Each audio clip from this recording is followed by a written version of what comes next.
Bismillahirrahmanirrahim. InsyaAllah kita kembali semula. Minta maaf kerana ada gangguan lain untuk pagi ini. Dan masa pun mungkin agak terhad ya. InsyaAllah saya teruskan dengan bacaan Al-Quran pada ayat yang ke-101 pada surah Yusuf AS. Allah SWT berfirman, A'udzubillahi minasyaitanirrajim. Bismillahirrahmanirrahim. رب قد آتيتني من الملك وعلمتني من تأويل الأحاديث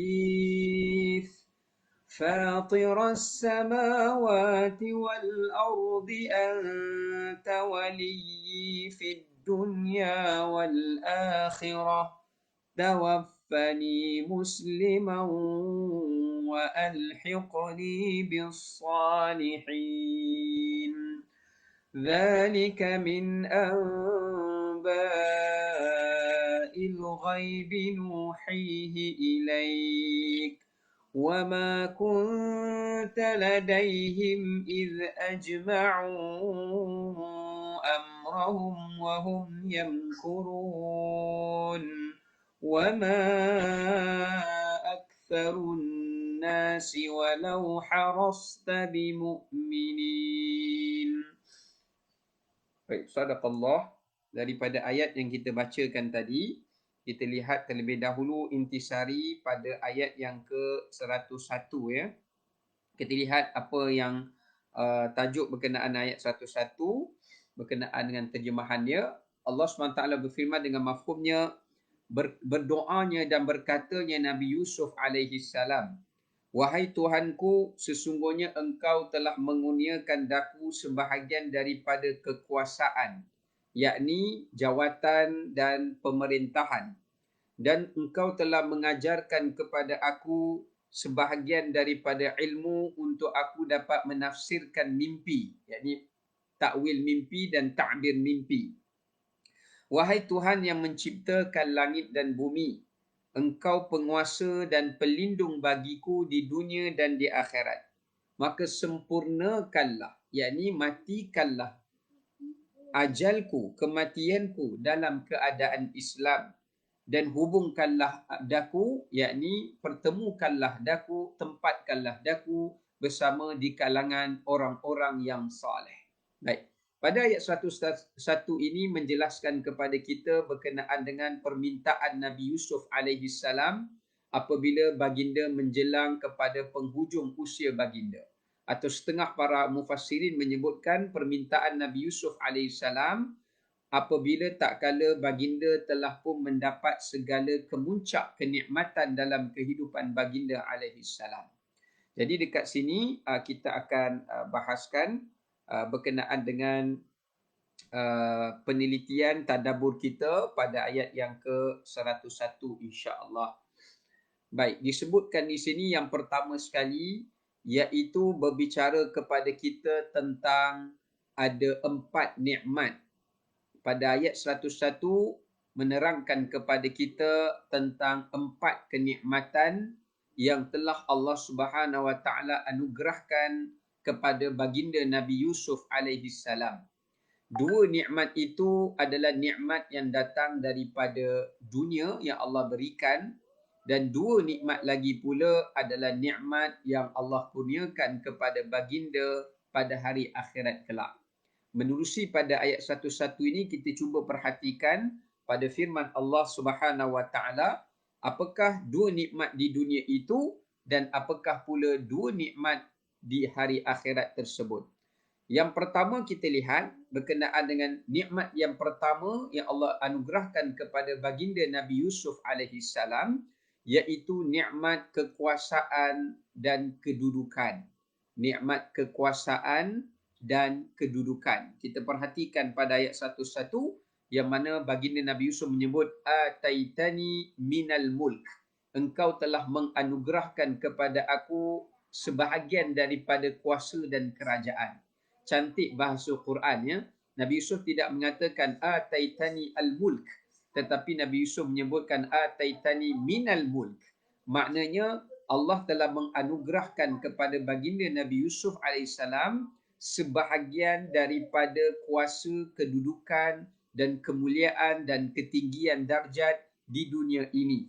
Kerana perkataan min pada ayat 101 pada lafaz minal mulk bukan sekadar menunjukkan kerajaan dan kekuasaan setinggi mana pun di dunia ini, hakikatnya ia hanyalah merupakan cebisan daripada kuasa ataupun kedudukan yang semuanya datang daripada penganugerahan daripada Allah Subhanahu wa taala.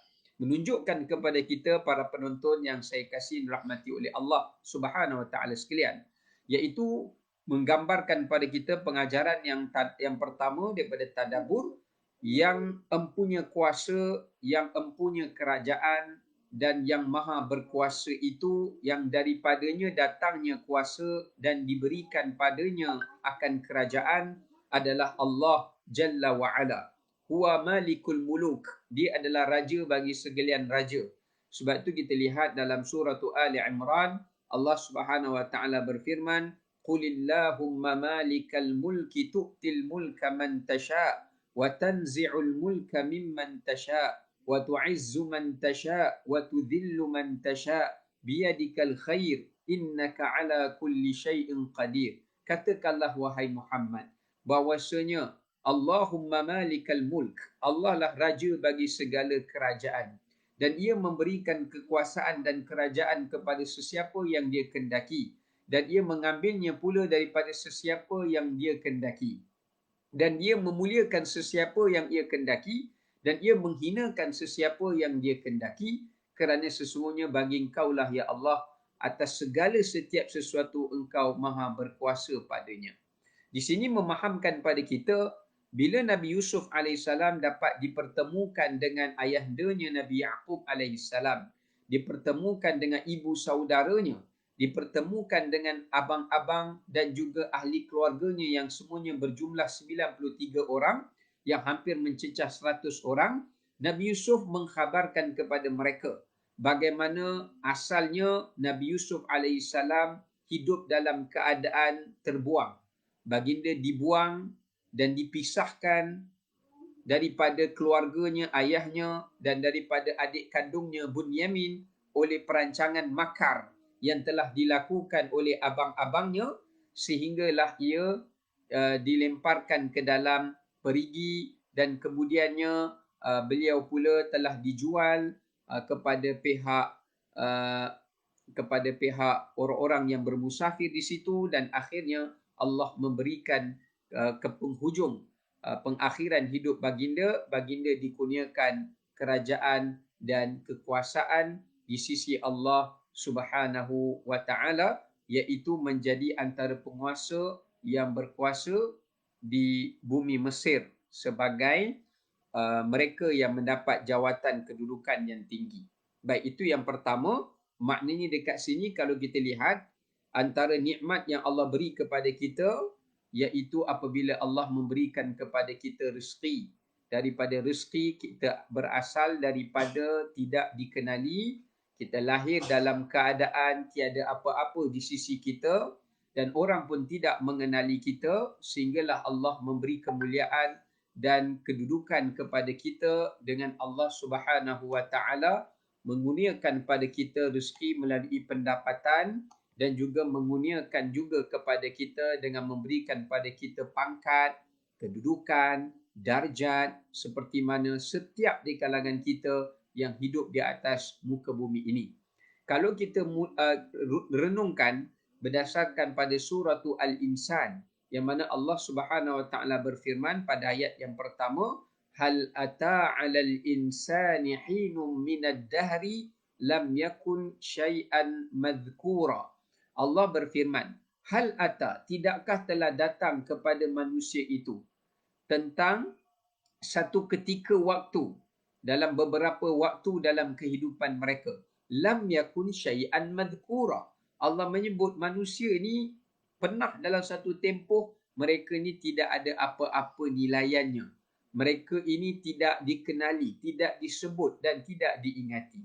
Pernah tak kita sedar para muslimin muslimat penonton yang dikasihi oleh Allah Subhanahu Wa Taala, dalam hidup kita ini kita pernah melalui satu fasa yang mana orang tidak mengenali kita kerana kita belum lagi dewasa, kita belum lagi bekerja, kita belum lagi memiliki pangkat, kita belum lagi bersosial untuk mengenali sesama masyarakat dan sebagainya, iaitu asalnya kita berada dalam perut ibu kita, kita tiada nama, kita tidak dikenali dan kita sendiri tidak diingati. Sehinggalah bila kita dilahirkan, kita disanjung, kita dilayani dan kita dijaga dan dipelihara dengan baik sehinggalah Allah mencukupkan rezeki kita, akhirnya kita mendapat pendapatan, mendapat pekerjaan, mendapat kedudukan, mendapat gelaran dan sebagainya. Dan ingatlah, jangan sampai kepada peringkat kita lupa kepada Tuhan yang telah mengangkat nama kita dan kedudukan kita dan memberikan kemuliaan kepada kita itu. Sebab itu Nabi Yusuf alaihissalam apabila berada di penghujung usia, Allah telah mencukupkan kemuncak kehidupan baginda dengan pelbagai nikmat-nikmat. Walau bagaimanapun Nabi Yusuf membaca doa ini kerana baginda tidak mahu baginda terhanyut ataupun baginda dilalaikan dengan kedudukan, pangkat, kuasa dan segala apa yang ada di sisi baginda pada ketika itu sehingga menyebabkan baginda lalai kepada Allah atau baginda beralih perhatiannya daripada dakwah baginda dan syariatnya dan juga daripada fitnah kuasa dan kedudukan serta dunia. Sebab itu kita perlu mengambil pengajaran yang kedua daripada ayat yang ke-101 ini secara tadabburnya, bahawasanya kita perlu memiliki perasaan insaf, kita perlu melakukan muhasabah diri, bahawasanya setinggi mana pun kita berada di atas dunia ini, gelaran apapun yang diberikan pada kita, kedudukan apapun yang diberi kepada kita, jawatan apapun yang diberikan pada kita, kita perlu ingat dan kembalikan diri kita tidak lebih berbanding hanyalah hamba Allah Subhanahu Wa Taala dan kita menyedari segala-gala apa yang dikurniakan pada kita ini adalah merupakan milik Allah Subhanahu Wa Taala. Ini satu perkara pengajaran yang sangat penting yang diperingatkan oleh baginda Nabi Yusuf alaihissalam kepada diri baginda sendiri dan kepada kita semua tentang kuasa boleh melalaikan dan kuasa boleh mengalpakan dan kuasa menyebabkan manusia menjadi rakus dan tamak dan kerana kuasa boleh menyebabkan seseorang itu menjadi zalim dan fasik dan tidak berlaku adil dan juga menyebabkan seseorang itu akan lalai daripada melaksanakan perintah Allah dan berhukum dengan syariatnya dan juga mendekati kepada perkara-perkara larangannya. Sebab tu kalau kita lihat dalam hadis Nabi SAW, antara 7 golongan yang Allah tempatkan mereka di bawah arasy naungan Allah pada hari akhirat, yang pertama sekali Nabi SAW sebut di antara 7 penghuni yang diletakkan di bawah arasy itu, Nabi tidak sebut orang yang berjihad dan sebagainya, orang yang banyak berzikir, tapi yang pertama sekali Nabi SAW sebut adalah al-imamu al-adil, iaitu para pemimpin yang adil, iaitu orang yang memiliki kuasa tetapi mereka berlaku adil, dan orang yang memiliki kuasa dan mereka juga seorang yang melakukan kebaikan dengan kuasa yang diberikan kepada mereka.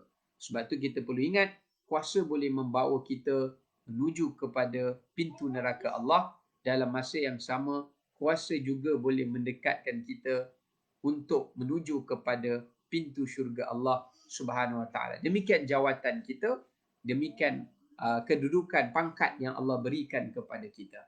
Baik, hadirin yang saya muliakan dan dikasihi yang dirahmati oleh Allah Subhanahu Wa Taala. Perkara yang kedua kita lihat, nikmat yang kedua yang Allah berikan kepada Nabi Yusuf alaihissalam pada ayat ke-101 adalah wa'allamtani min ta'wilil ahadith, iaitu Allah menganugerahkan kepada Nabi Yusuf alaihissalam akan ilmu. Ini menunjukkan dua nikmat yang utama untuk seseorang itu jika ia memperolehinya, dia perlu menjadi hamba-hamba Allah yang benar-benar bersyukur. Yang kedua, Nabi Yusuf bersyukur kerana Allah mengurniakan pada baginda ilmu, iaitu ilmu untuk baginda dapat mentakwilkan tafsir dan mentakwilkan atau menafsirkan mimpi. Ya, ini adalah satu ilmu penganugerahan daripada Allah Subhanahu wa taala. Walaupun ulama membahagikan ilmu ini ada beberapa jenis.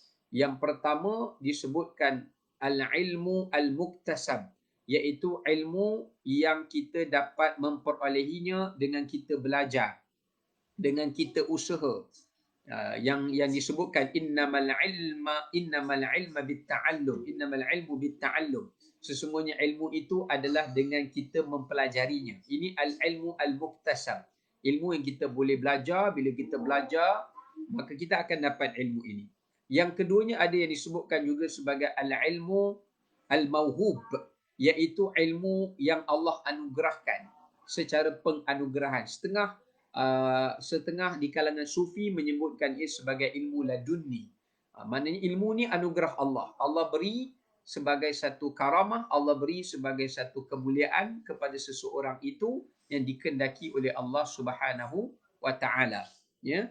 Baik, itu yang kedua. Yang ketiga ada yang menyebutkan ilmu itu yang disebutkan sebagai al-ilmu bitajribah, at-tajrubah, yang disebutkan ilmu yang didapatkan melalui pengalaman kita ataupun melalui pengkajian kita ataupun melalui apa yang kita lalui daripada ujian dan musibah yang Allah Subhanahu wa taala berikan dalam kehidupan kita.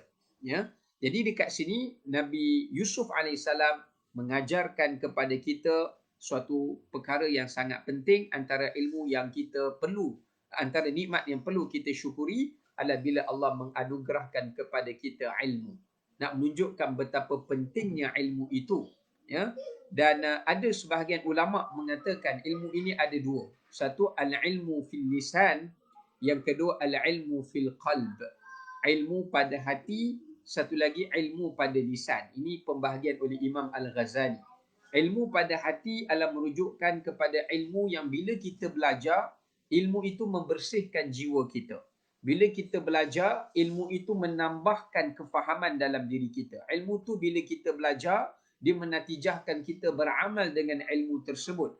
Yang inilah yang disebutkan dalam ayat Al-Quran, innama yakhshallaha min ibadihil ulama. Sesungguhnya orang-orang yang takut kepada Allah Ta'ala itu adalah daripada kalangan orang-orang yang berilmu. Ini ilmu yang ada dalam hati, ilmu yang diamalkan, ilmu yang dilaksanakan, ilmu yang dikerjakan. Ini adalah ilmu yang sangat-sangat bermanfaat. Adapun ingat yang keduanya yang disebutkan sebagai al-ilmu fil lisan, iaitu ilmu hanya pada lidah. Ini yang Imam Al-Ghazali menyebutkan ilmu yang membawa fitnah. Dia walaupun dia orang berilmu tapi dia membawa fitnah kepada ilmu tersebut. Ya. Yang mana pada lidahnya berbicara tentang ilmu, tetapi pada perbuatannya, pada perilakunya, pada akhlaknya, pada tindakannya, ia tidak menggambarkan kepada pengetahuan, tidak menggambarkan kita panggil apa ya, perhubungan di antara ilmu tersebut dengan perbuatan dan amalannya. Baik. Walau bagaimanapun yang kita nak lihatkan di sini iaitu kepentingan ilmu. Ya, kepentingan ilmu. Kenapa dalam ayat 1 ni Nabi Yusuf alaihissalam menceritakan dua nikmat ini? Walhal Allah berikan pada baginda Nabi Yusuf alaihissalam pelbagai macam-macam nikmat. Tetapi kenapa baginda hanya menyebut dua nikmat ini? Kerana di sinilah para ulama menghuraikan pada kita pengajaran yang seterusnya, iaitu orang yang hendak memiliki kuasa atau bila kita nak memberi kuasa kepada seseorang, nak beri jawatan pada seseorang, nak melantik kedudukan pada seseorang, ataupun nak berikan tanggungjawab dan kewajipan pada seseorang, kita perlu memberi kepada orang yang berilmu. perlu berikan kepada orang yang berkelayakan kerana pengetahuan dan ilmu yang ada padanya. Ya. Demikian juga kalau orang yang hendak memiliki kuasa, dia juga perlu ada pengetahuan terhadap tanggungjawab dan kewajipan yang dia hendak pikul itu. Sebab tu kalau kita nak ingatkan balik, kita flashback balik tentang firman Allah SWT ketika Nabi Yusuf meminta jawatan kepada Raja Mesir pada ketika itu untuk melantik beliau baginda sebagai alaihissalam sebagai bendahara, yang mana baginda menyatakan inni hafizun alim. Qala ja'alni ala khazainil ard inni hafizun alim. Lantikkanlah aku, berilah jawatan kepada aku supaya menjadi bendahara bagi pengurusan negara ini. Kerana Nabi Yusuf menyatakan aku seorang yang hafiz, aku seorang yang berakhlak, yang mana sangat menjaga dan sangat jujur dalam menguruskan harta. Yang kedua alim, kerana aku adalah orang yang berpengetahuan, memiliki ilmu. Di sini menunjukkan bahawasanya orang yang ada kuasa perlu diseimbangkan dengan dia ada ilmu.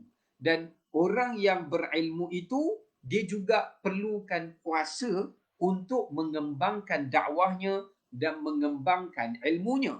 Kalau ia memiliki ilmu tapi dia tidak ada kuasa, bagaimana dia nak implementkan, dia nak laksanakan ilmu yang Allah anugerahkan kepadanya.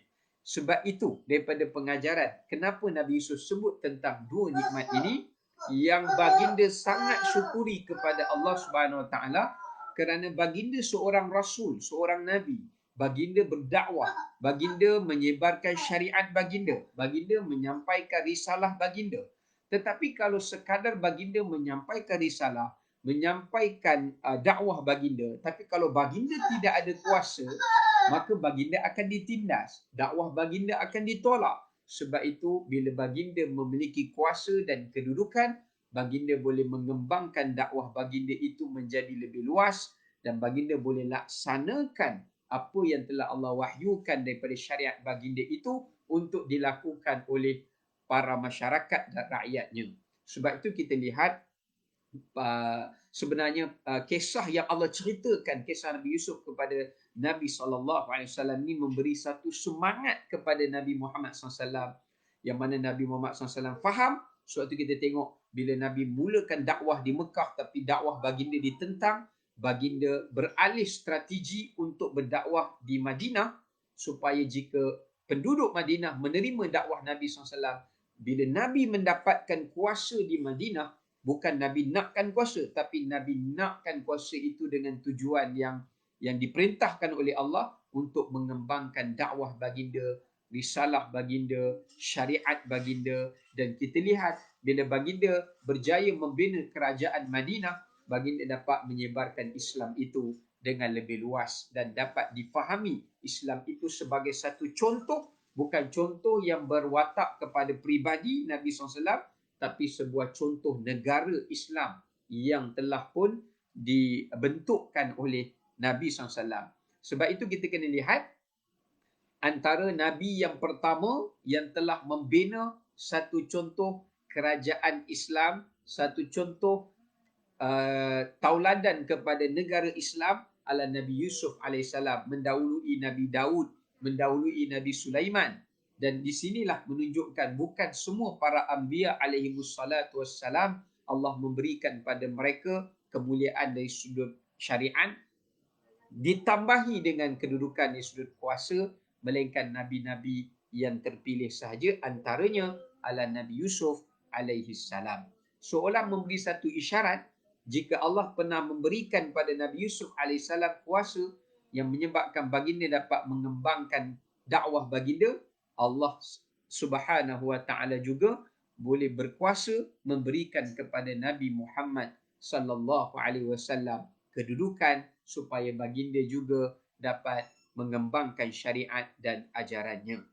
Kemudian kalau kita lihat dekat sini, antara nikmat yang disebutkan lagi, antara nikmat, dua lagi nikmat yang disebutkan yang Nabi Yusuf syukuri kepada Allah Ta'ala, kita lihat. Tadi dua nikmat kat dunia. yang sangat penting bagi baginda Nabi Yusuf alaihissalam dan juga kepada kita umat Nabi Muhammad SAW.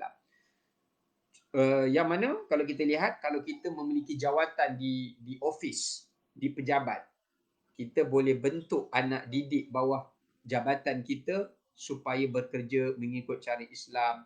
Mereka boleh mendengar peringatan kuliah, kita boleh adakan program-program bermanfaat. Itu penting dalam Islam untuk kita menggunakan jawatan dengan tujuan untuk memberikan pendidikan dan kefahaman, bukan menggunakan jawatan untuk kepentingan diri dan peribadi. Baik. Kalau kita lihat balik dekat sini, dua nikmat lagi yang disebutkan yang diminta oleh Nabi Yusuf alaihissalam. Pertama kita lihat anta waliyyi fid dunya wal akhirah. Ya, anta waliyyi fid dunya wal akhirah. Engkaulah penolong bagiku ya Allah di dunia dan di akhirat. Maknanya Nabi Yusuf alaihissalam bukan sekadar meminta Allah Ta'ala menjadi pembela baginda di dunia seperti mana Allah bela baginda daripada kejahatan abang-abangnya. Allah bela lagi baginda daripada kejahatan ibu angkatnya Zulaikha. Allah lindung lagi baginda alaihi salam daripada baginda terus kekal di dalam penjara. Tetapi nikmat yang kedua yang diminta oleh Nabi Yusuf alaihissalam yang perlu juga kita pohon dan pinta kepada Allah Ta'ala, iaitu untuk kita meminta Allah menjadi penolong kita di hari akhirat. Menolong kita di kala mahsyar, menjadi penolong kita ketika dihisab, menjadi penolong kita ketika di mizan, menjadi penolong kita ketika di sirat, dan menjadi penolong kita yang mengizinkan dengan rahmat dan kasih sayangnya supaya kita diperbolehkan untuk masuk ke dalam syurga Allah Subhanahu wa Ta'ala. Ya, baik. Nikmat yang kedua, kita lihat apa yang diminta oleh Nabi Yusuf alaihissalam dekat sini, iaitu kita melihat baginda meminta, iaitu tawaffani musliman wa alhiqni bis salihin. Nabi Yusuf meminta supaya baginda diwafatkan di atas agama Islam, di atas syariat, di atas agama yang baginda dakwahkan. Dan yang kedua, baginda minta bersama-samanya bila mati dalam keadaan agama Islam, maka baginda akan dapat bersama-sama as-salihin. Para mufassirin menafsirkan maksud as-salihin dekat sini, baginda nak bersama-sama dengan moyang-moyang baginda di kalangan para nabi. Nak bersama Nabi Ibrahim, Nabi Ishaq, Nabi Yaqub, dan yang sebelum daripada mereka juga Nabi Adam dan sebagainya. Ini adalah permintaan kedua yang diminta oleh Nabi Yusuf alaihissalam apabila baginda alaihissalam sudah sampai ke penghujung usia baginda, setelah Allah mencukupkan segala nikmat yang Allah anugerahkan pada baginda. Apa lagi yang tidak mencukupi? Allah dah pertemukan baginda dengan ayahnya. Allah telah pertemukan baginda dengan abang-abangnya dan adik kandungnya Bunyamin. Allah telah menjadikan abang-abangnya insaf dan meminta maaf dan menyesal atas kesalahan kejahatan yang telah mereka lakukan pada Nabi Yusuf alaihi salam. Dan yang keempat juga, Allah telah memberikan pada baginda kuasa, Allah telah berikan baginda tempat untuk menempatkan Bani Israel dalam keadaan aman di bumi Mesir. Dan yang kelima Allah berikan pada baginda, iaitu rakyat yang berada di bumi Mesir menerima ajaran dan syariat Nabi Yusuf AS. Dan yang keenam, Allah telah memansuhkan syariat Nabi Yaqub dan telah pun mengiktiraf syariat Nabi Yusuf AS dengan sujud yang telah kita bahaskan sebelum ini. Jadi yang diminta bila dah kemuncak semua nikmat ini dah diperoleh oleh Nabi Yusuf AS, apa yang Nabi Yusuf minta adalah supaya baginda dapat balik bertemu dengan Allah dan dapat balik berjumpa semula dengan para anbiya yang lain alaihi wassalatu wassalam di dalam syurga Allah Subhanahu wa Ta'ala. Inilah kemuncak nikmat yang didambakan oleh Nabi Yusuf alaihi salam. Menunjukkan kefahaman kepada kita dekat sini bahawasanya bila Nabi Yusuf nak mengajar kita tentang beberapa perkara, para hadirin yang saya kasih yang dirahmati oleh Allah Subhanahu wa Ta'ala. Yang pertama sekali, kita nak lihat dekat sini, bila sampai satu peringkat kita bila dah sampai umur 40 tahun ke atas. Ya, Allah dah panjangkan umur kita. Kata Imam Al-Qurtubi, kita sudah dikira sebagai orang yang telah dipanjangkan usia kita bila Allah dah panjangkan umur kita melebihi 40 tahun. Maknanya kalau umur kita dah 40 tahun, 50 tahun, 60 tahun, kalau 40, 50, 60 dan ke atas, maknanya Allah SWT sudah memanjangkan umur kita, kata Imam Al-Qurtubi rahimahullah. Dan bila dah sampai kepada umur 40 ke atas ni, kalau kita tengok balik, segala apa yang kita hajatkan di dunia ini, Allah Subhanahu Wa Taala telah penuhkan. Allah telah isikan. Allah telah kurniakan. Biasa orang 40 ke atas sudah ada isteri dan pasangan, suami. Biasanya sudah ada anak. Ini secara lazimnya, walaupun ada yang tidak, tapi kita tengok secara lazimnya, secara generalnya, secara umumnya. Dah ada jawatan, dah ada pekerjaan, dah ada pendapatan, dah ada rumah, sehinggalah sampai umur 60. Sebab itulah kita tengok ada doa bila mencecah umur 40 dalam suratul Al-Ahqaf, Rabbi auzi'ni an ashkura ni'mataka allati an'amta alayya wa ala walidayya wa an a'mala salihan tardahu wa aslih li fi dhurriyyati inni tubtu ilaika wa inni minal muslimin. Sama juga yang saya nak sharekan di sini adalah doa di penghujung usia yang dibacakan, diamalkan, yang dipintakan oleh Nabi Yusuf AS, dan saya minta para hadirin semua hafal pada ayat 101 surah Yusuf ini, iaitu bermula daripada Rabbi qad ataitani minal mulki wa 'allamtani min ta'wilil ahadith fatiras samawati wal ardi anta waliyyi fid dunya wal akhirah tawaffani musliman wa alhiqni bis salihin. Jadi bacalah, kan ini sebagai permintaan yang dipinta oleh Nabi Yusuf alaihissalam supaya kita dapat mencontohi baginda alaihissalam. Baik, itu yang seterusnya. Kemudian kita nak lihat dekat sini, sebenarnya untuk kita fahami bahawasanya kalau kita lihat, masih lagi ada para ulama tafsirkan tentang hal ini, ya. Ada yang menyebutkan Nabi Yusuf AS juga meminta untuk mensyukuri atas nikmat penciptaan. Okey, perhatikan. Nabi Yusuf mengatakan, Fatiras samawati wal ard. Engkaulah Tuhan yang menciptakan langit dan bumi. Maknanya bila Allah menciptakan langit dan bumi, ini menunjukkan Allah yang menciptakan segala kehidupan, termasuklah diri baginda. So kalau saya boleh rangkumkan semua nikmat-nikmat ini, yang pertama, nikmat Allah memberikan pada kita kuasa, kedudukan, jawatan, pendapatan, rezeki. Yang keduanya, Allah mengurniakan pada kita ilmu, ya. Dan yang ketiganya, Allah mengurniakan pada kita kehidupan dengan Allah menciptakan segala penciptaan di langit dan di bumi, yang memudahkan dengannya untuk kita melangsungkan kehidupan kita. Dan yang keempat, iaitu nikmat yang di mana kita mohon kepada Allah Subhanahu Wa Taala agar Allah Subhanahu Wa Taala menjadi penolong kepada kita dan pembimbing kepada kita di dunia ini dan di hari akhirat. Ya. Dan kita tengok bila empat perkara ini kita syukuri, kita lihat bagaimana kesan daripada orang-orang yang Allah Ta'ala lindungi mereka. Tengok hujung ayat 1-1, Allah beri dia dua penganugerahan. Jika kita jaga empat perkara ini, Allah Subhanahu Wa Ta'ala akan mengurniakan pada kita dua penganugerahan. Yang pertama, penganugerahan untuk dimatikan di atas ajaran Islam. Dimatikan dalam husnul khatimah. Dimatikan dalam kebaikan. Dan yang keduanya adalah dimatikan dalam keadaan ditempatkan bersama dengan orang-orang yang saleh. Ditempatkan bersama dengan orang-orang yang saleh pada hari akhirat kelak. Di sini menunjukkan pada kita bahawasanya suatu gambaran yang sangat jelas kepada kita penganugerahan daripada Allah Subhanahu Wa Ta'ala. Okey, kita lihat lagi beberapa perkara dekat sini, pengajaran yang boleh kita ambil pada ayat 1-1. Yang seterusnya, bagaimana kita nak menjadikan Allah sebagai pelindung kita. Ya, bagaimana kita nak menjadikan Allah SWT itu sebagai pelindung kita. Iaitu apabila kita menjaga hak Allah, maka Allah akan menjaga hak kita.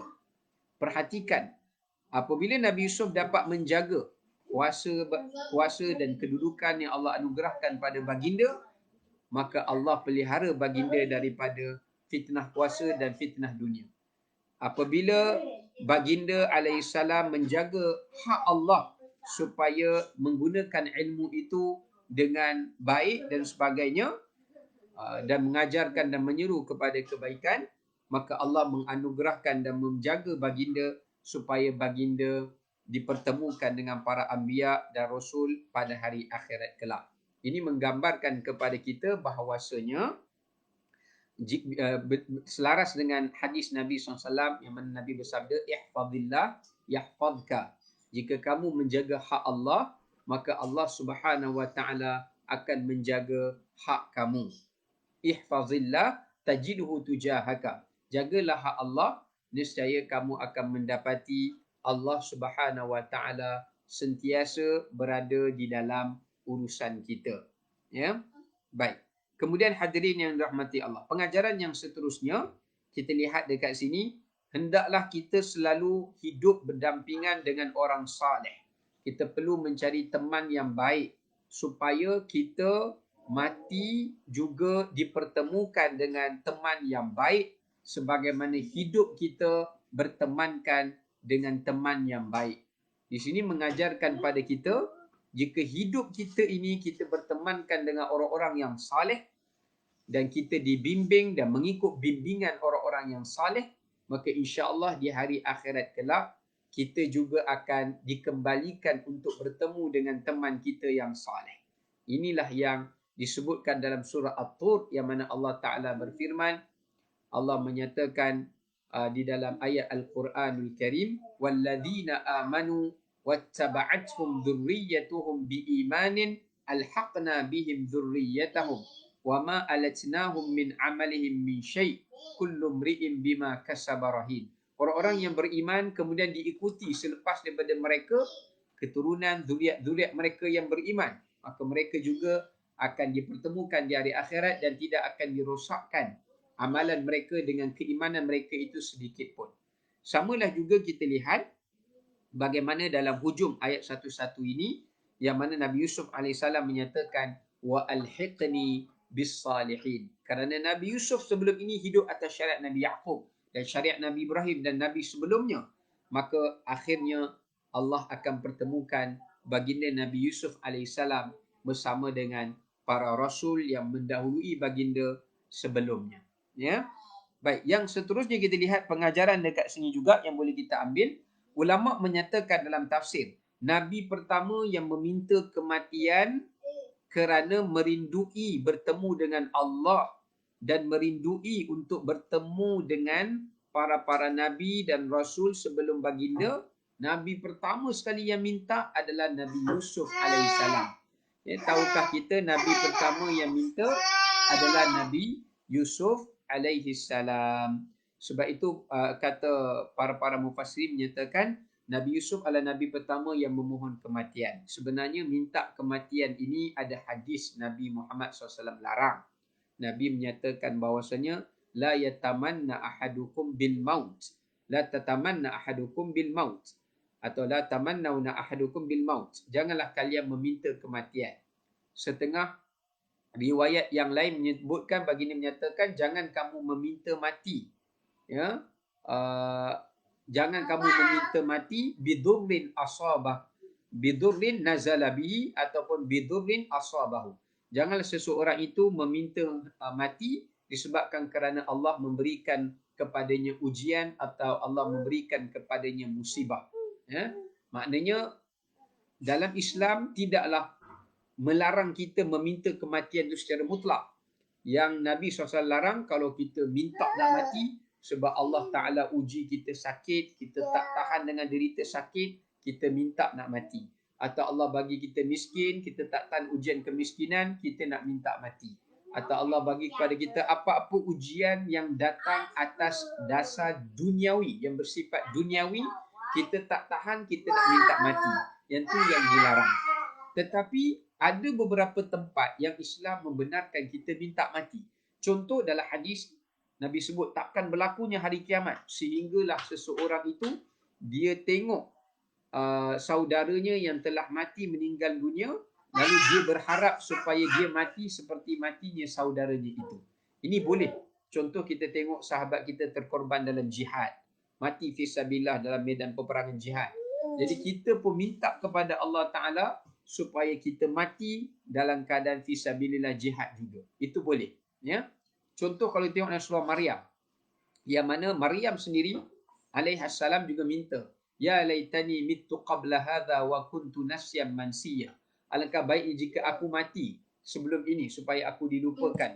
Kerana Maryam tidak tahan untuk menghadapi fitnah dituduh sebagai penzina atau pelacur. Maksudnya boleh kita minta mati kalau kita nak menyelamatkan agama kita dan kita nak terselamat daripada fitnah yang menimpa agama kita. Seperti orang tu mengharapkan kematian kerana takut dengan ujian kufur. Dia dipaksa untuk kufur dan ujian fitnah pada agama dia. Dia dilarang untuk solat ke, dilarang untuk apa-apa saja.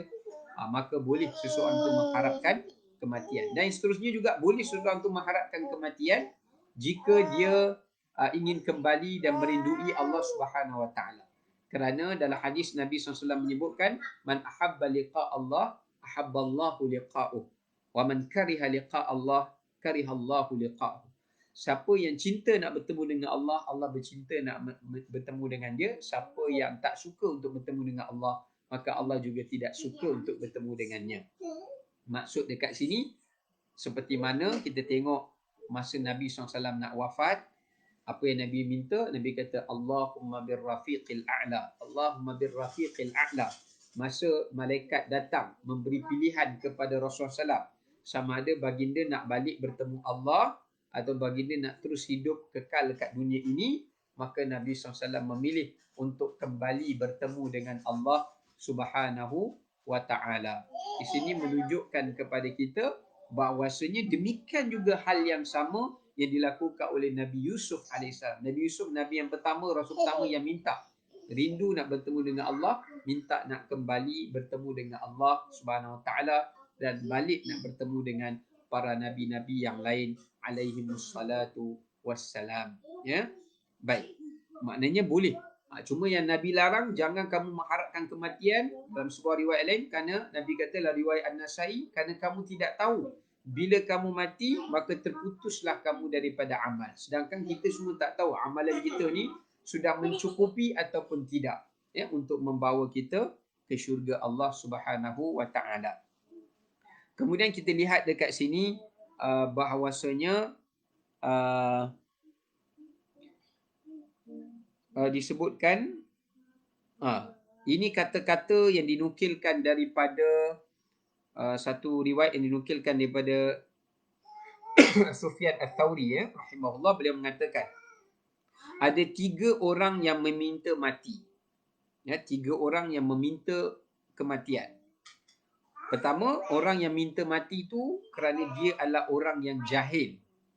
Orang yang jahil dia akan minta mati. Macam kita tengok orang yang bunuh diri, orang yang minta mati sebab tak tahan dengan ujian dunia, kalah berjudi ke dan sebagainya. Ini orang yang jahil kerana dia tidak tahu kehidupan selepas dunia ini lebih dahsyat dan lebih berat daripada musibah yang menimpanya kehidupan di dunia ini. Yang kedua, kata beliau, orang yang minta kematian nak mati ni adalah orang yang hendak lari daripada takdir.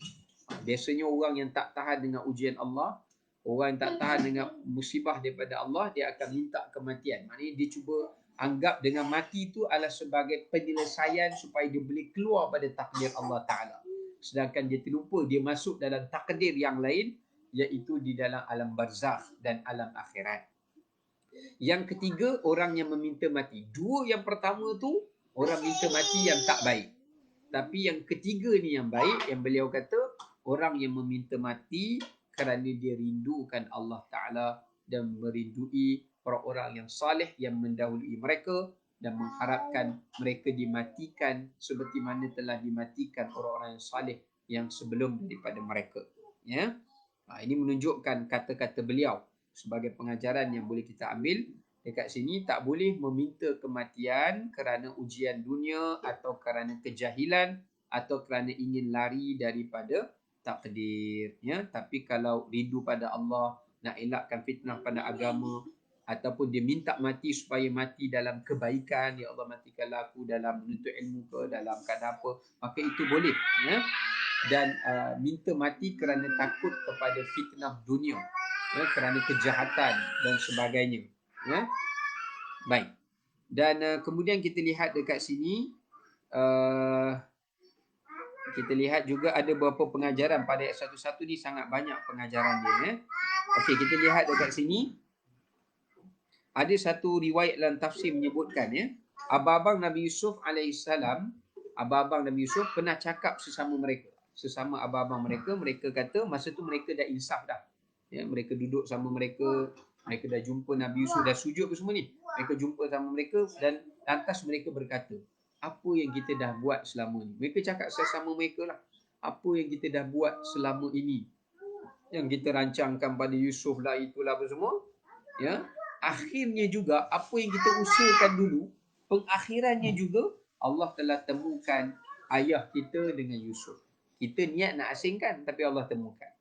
Dan kita niat nak supaya Yusuf ni mati ke ataupun dijauhkan dan tak bertemu kita. Akhirnya Allah berikan dia hidup sehinggalah ayahnya wafat, dan dia juga hidup sehinggalah ada di antara kita yang kelak mungkin di masa akan datang yang akan mati dahulu.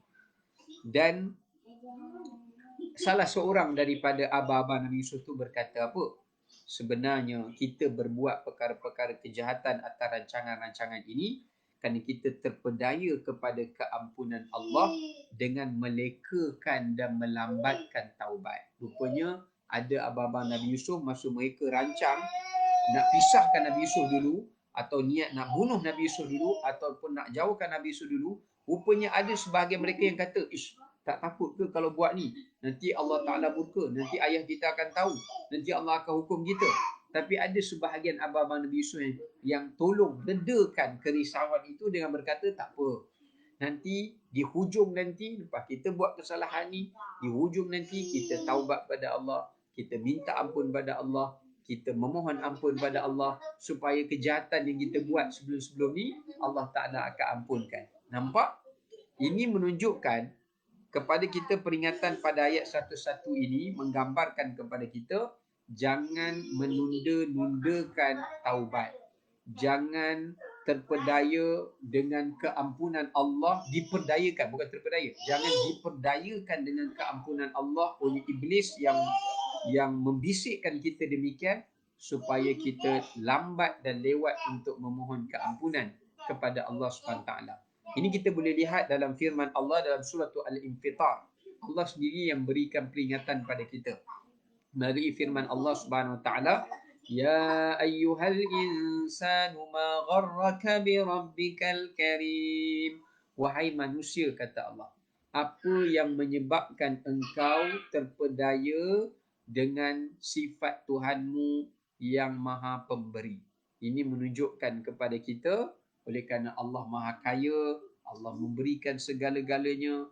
Orang buat dosa pun Allah tak ambil, Allah tak rampas, dan orang buat dosa pun Allah tak terus hukum. Tapi ada segelintir manusia yang mereka itu diperdayakan oleh syaitan dengan janji keampunan Allah, sehingga mereka menundakan taubat mereka. Akhirnya mereka mati meninggal dunia dalam keadaan mereka tak sempat bertaubat. Jadi sebab itulah ada sebahagian abang-abang Nabi Yusuf AS itu akhirnya mereka bersyukur. Bersyukurnya mereka kerana Allah telah menerima taubat mereka setelah mana Nabi Yusuf membacakan doa tadi. Lepas Nabi Yusuf AS bacakan doa ayat 101 itu tadi, maka dalam tafsir menyebutkan Allah telah memustajabkan doa Nabi Yaqub. Nabi Yaqub doa supaya Allah ampunkan dosa anak-anak dia. Nabi Yusuf aminkan, kita dah bincangkan sebelum ini. Tetapi Allah mustajabkan doa Nabi Yaqub dan amin Nabi Yusuf atas doa ayahnya itu setelah berlalunya 20 tahun. Ya, setelah berlalunya 20 tahun. Maksudnya setelah 20 tahun barulah abang-abang Nabi Yusuf tahu yang Allah Ta'ala sudah pun memakbulkan dan mengampunkan dosa mereka dan menerima doa daripada ayah mereka dan adik mereka Nabi Yusuf alaihissalam. Kenapa Allah sengaja tundakan lambat?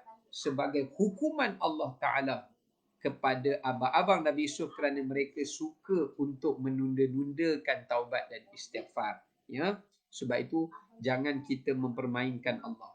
Kalau kita buat dosa, segera kembali kepadanya kerana Allah akan menyegerakan kepada kita keampunannya. Tapi kalau kita mempermainkan keampunan Allah, kita menundakan keampunannya, khawatir nanti keampunan untuk Allah terima taubat kita juga akan ditundakan. Jadi sebab tu segerakan bertaubat. Wasari'u ila maghfiratin min rabbikum.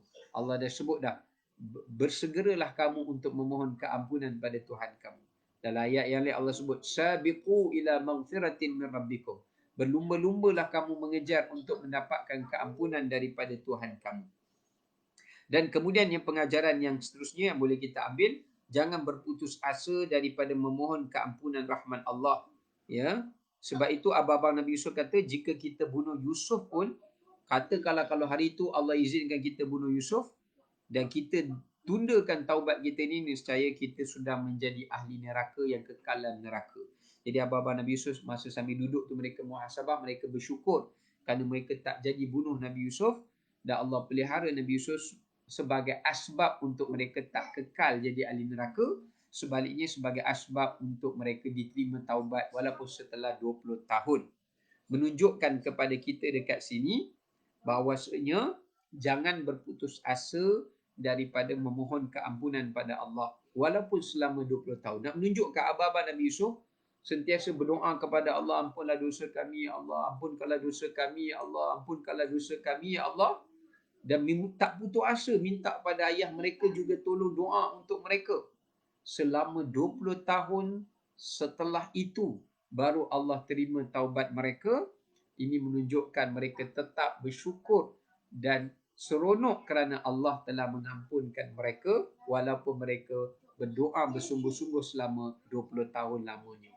Kalau kita tengok kisah yang sama juga Allah rakam dalam Quran, iaitu kisah Ka'ab bin Malik radhiyallahu an, Hilal ibn Murrah dan juga seorang lagi sahabat, yang mana 3 orang sahabat ini yang tidak menghadiri peristiwa peperangan Tabuk, ya, disebabkan kerana atas halangan-halangan dan sebagainya hingga mereka tertinggal untuk menyertai bersama dengan tentera Nabi SAW.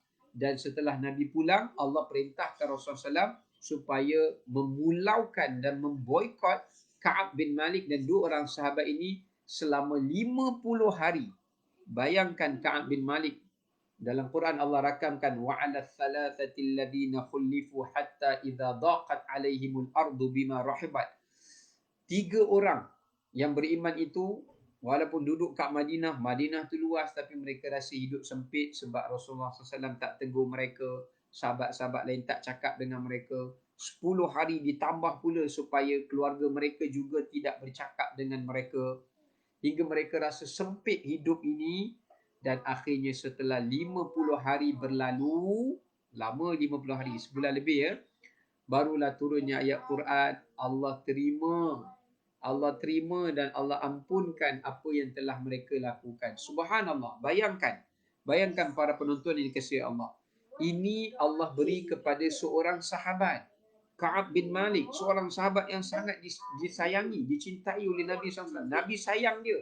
Tapi sebab perintah Allah, jadi Nabi kena akur. Itu pun hukumannya 50 hari. Adik-beradik para Nabi, iaitu abang-abang Nabi Yusuf, buat salah 20 tahun baru Allah Ta'ala terima. Agak-agak kita ni ada adik-beradik dengan Nabi tak? Tak ada. Ada di antara kita ni agak-agak yang merupakan bekas sahabat Nabi SAW tak? Tak ada. Jadi sebab itu kenapakah kita perlu menunda-nundakan dan menangguh-nangguhkan taubat, sedangkan mereka ini telah pun diberi satu jarak tempoh yang lama untuk mereka diterima taubatnya oleh Allah Subhanahu wa taala. Ya, itu di antara beberapa pengajaran yang dapat kita ambil daripada ayat yang ke 101 ya. Dan dalam riwayat mengatakan Nabi Yusuf, pengajaran seterusnya, minta maaf, boleh kita memohon di penghujung usia kita ini, di penghujung usia kita ini, kalau boleh kita mohon kepada Allah Subhanahu Wa Taala supaya kita mendapat beberapa perkara. Ini saya nak sharekan doa yang diajarkan oleh Nabi SAW, yang mana ulama kata dia adalah doa yang dibaca di penghujung usia. Doa yang dibaca di penghujung usia. Dan ini antara doa yang dibaca oleh Nabi Muhammad SAW. Boleh rujuk hadis ini di dalam riwayat Bukhari, dalam kitab doa. Dalam riwayat Imam Al-Bukhari dalam sahihnya menyebutkan Nabi berdoa, ingat ya, masa di penghujung usia kita minta berlindung daripada 4 perkara. Pertama, Nabi berdoa, Allahumma inni a'udzubika minal bukhli. Ya Allah, aku berlindung kepadamu daripada sifat kebakhilan. Sebab itu janganlah bila kita berada di penghujung usia kita menjadi semakin bakhil. Bukan nak suruh beri banyak, beri sikit pun tak apa. Tapi jangan ada sifat kebakhilan. Kerana ingat dalam surah Munafiqun, bila kita berada di penghujung usia, saat kita nak dicabut nyawa oleh malaikat Israel, yang kita minta kepada Allah adalah untuk berbuat sedekah. Rabbi laula akhartani ila ajalin qaribin fa as-saddaqa. Ya Allah, tangguhkanlah bagiku akan ajalku untuk aku nak bersedekah. Sebab itu, sebab sedekah adalah merupakan satu ibadat yang mudah, cepat, tapi dia boleh mengaut pahala yang sangat besar. Ya, dia macam jala. Ya, berbanding dengan memancing. Kalau kita memancing ni, kita macam solat, kita macam zikir tu macam mancing. Satu kail, satu ikan. Tapi kalau sedekah macam jala. Sekali kita lempar, kita dapat berekor-ekor ikan. Kita boleh bawa balik pahala orang solat jika kita sedekah pada orang yang nak belajar solat. Kita sedekah pada orang yang majlis ilmu, kita bawa balik ilmu, pahala ilmu dia. Jadi banyak pahala kita dapat. Yang kedua, wa'udzubika minal jubni. Minta berlindung daripada sifat penakut. Sebab tu di hujung usia, jangan jadi seorang yang penakut. Penakut nak berubah jadi baik. Penakut nak belajar balik, perbaiki Quran. Sifat malu. Penakut tu semua ni kena buang. Dan yang ketiga, wa'udzubika an uradda ila ardhalil umur. Minta berlindung kepada Allah supaya Allah jangan sampaikan kita pada usia yang haram. Usia yang nyanyuk, yang lupa, yang dah tak ingat apa, dan lemah tubuh badan. Yang lemah tubuh badan, penyakit yang menghalang kita untuk beribadat. Baca doa ini.